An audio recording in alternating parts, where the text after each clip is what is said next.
Hello friends, welcome back to Mahadevi's life. तर आज मी केस धुणार आहे आणि काल ॲक्च्युली चंपी केली होती, मागच्या व्लॉगमध्ये तुम्ही बघितलं असेलच। तर पार्लरमध्ये मी हेड मसाज करून घेतला होता आणि स्टीम करून घेतलं होतं।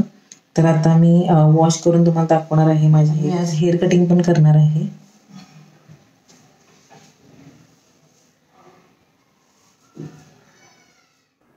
मला जर असेच केस कट करायचे आहेत, पण आता बघू पुढे पार्लरमध्ये गेल्यावर काय काय होते। तर आताच मी केस धुतलेले आहेत आणि कंडिशनर वगैरे लावलं। तर ही शेवटची केस आहेत ना, ही मला कट करायची आहेत। तर डीप यू कट करायचं मी विचार करत आहे, पण बघू आता।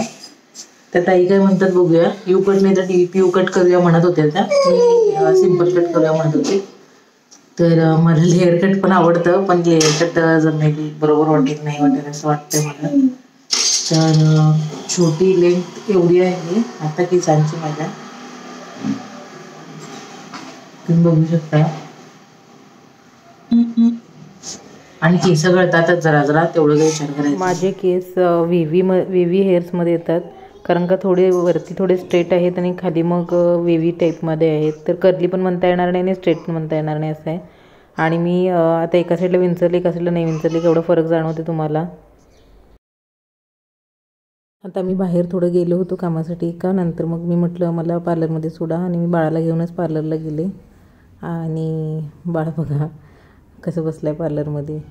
आता त्याला त्या ताई आहेत पार्लरच्या, त्यांनी मोबाईल लावून दिले, पण तो मोबाईल बघत नाही आहे, त्या काय करत आहेत ते बघत आहे। आणि आता माझं हेअर कट ऑलमोस्ट होत आलं आहे आणि हा आता कंटाळा खूप, कारण का 1 तास झालं मी येऊन, कस्टमर होते तिथे त्यामुळं लेट झालं। आणि माझी हेअरस्टाईल मी पुढे फोटो दाखवेनच कसे झाले ते, आणि तुम्ही मला कमेंटमध्ये सांगा माझी हेअरस्टाईल पहिले चांगली होती की आत्ता चांगली आहे।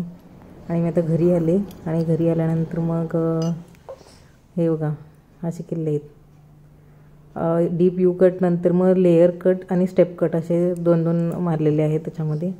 आता त्याला सेटिंग वगैरे केली तर छान दिसतं ते। आता असंच दाखवत आहे, बिफोर आणि आफ्टर तुम्ही बघू शकता।